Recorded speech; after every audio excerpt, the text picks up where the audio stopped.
Uh, yes, sir. Good evening. Now, I'll just give you a small brief. Cities are the engine of growth, as you know, we are all discussing. There's a lot of discussion on 24 by 7 service. So, sir, how is the pace of urbanization in Goa as compared to the other parts of the country? Looking at Goa, you can say Goa is fully urbanized. Means Goa is like one big city, you could say. Although we have rural areas, we call them villages, but the infrastructure in villages and the towns is nearly the same. Means, or you can say, even say, the towns are as bad as the villages, or vice versa. So, how different are the urban infrastructure requirements of tourist states and cities like Goa rather than other cities?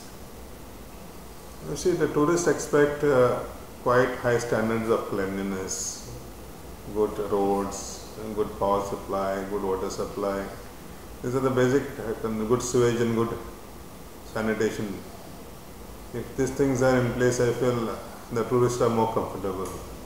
I have been told that advisories were given from the Scandinavian countries not to visit Goa because of the garbage problem. Yes. It could be as bad as that.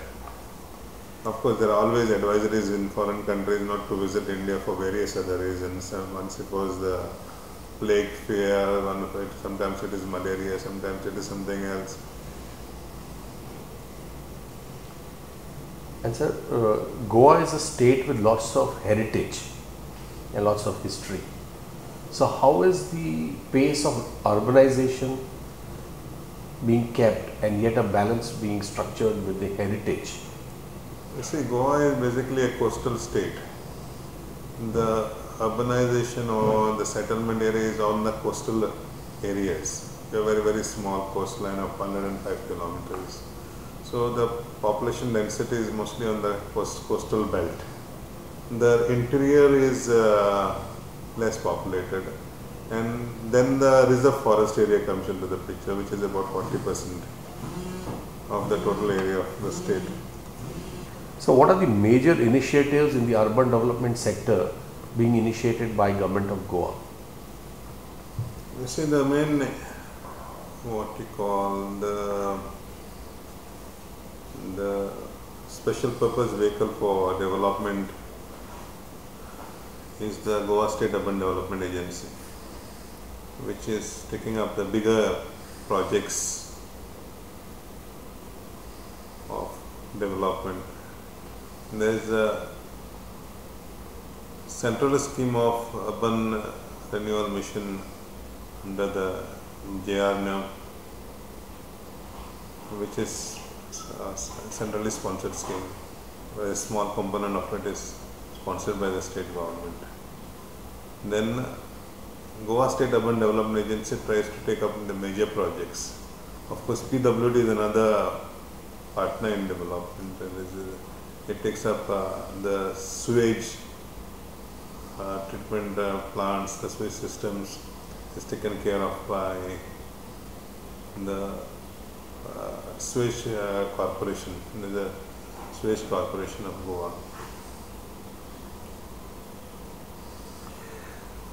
I think you have one of the few pioneering states to come up with this corporations who have started working.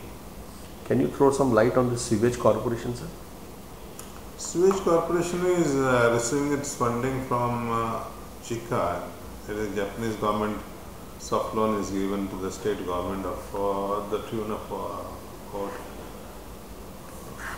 1,000 crores, about 1,100 crores, and it's a soft loan where most of the cities are to have sewage infrastructure. The corporation is just doing the what you call the technical part of it, of getting the works executed. Do you have any, power is now a very major constraint for all the bigger states. It's a basic problem for Goa because we don't have our own power generation. The power we borrow from the neighboring states and from the central grid.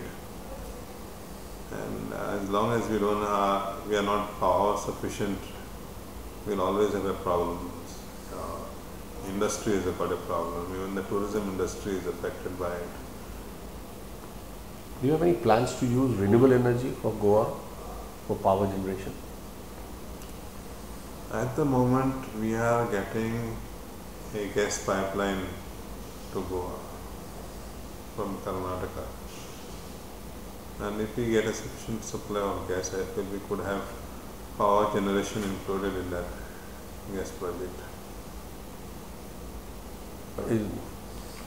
So one major initiative that stands out in your mind, something like sewage, Goa is doing very good. Garbage collection from all the hotels is very proper. In health services, You see, as far as most of the parameters, Goa is number one, you could say, but it's not enough. From the tourist point of view, there has to be more to be done. There's a lot more to be done.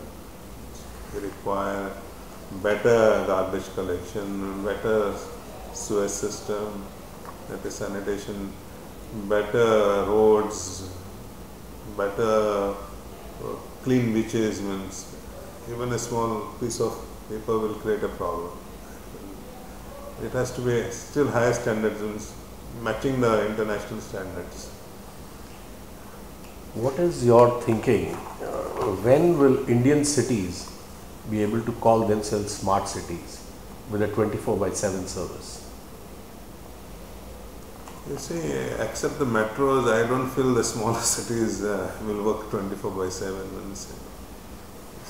Because it requires a lot of infrastructure. As far as I see it, means the metros are what you call, they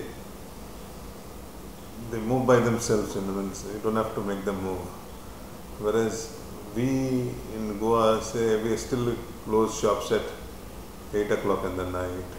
We shut down our shutters by that time, and we have to have our breaks. We don't work 24/7. It's not possible for Goans to work 24/7. So that culture is slowly coming, but it will take a little time, maybe another 15-20 years. And sir, lastly, what do you think must the citizen's role be in urban development? You see, ultimately, everything revolves around the citizen only. The more the citizen demands, the better facility he gets. People are getting more conscious, and people are getting to provide better facilities. These facilities have to be at par with international standards. We cannot stay behind and say that, okay, we are a good tourist state, we got natural beauty, but that by itself doesn't sell unless we have the other facilities like good roads, good power supply, good water supply, good sewage system, good cleanliness, good garbage collection. All these things have to work together. You cannot work one thing in isolation. Our health standards, our education also. It's everything put together, then only it moves ahead.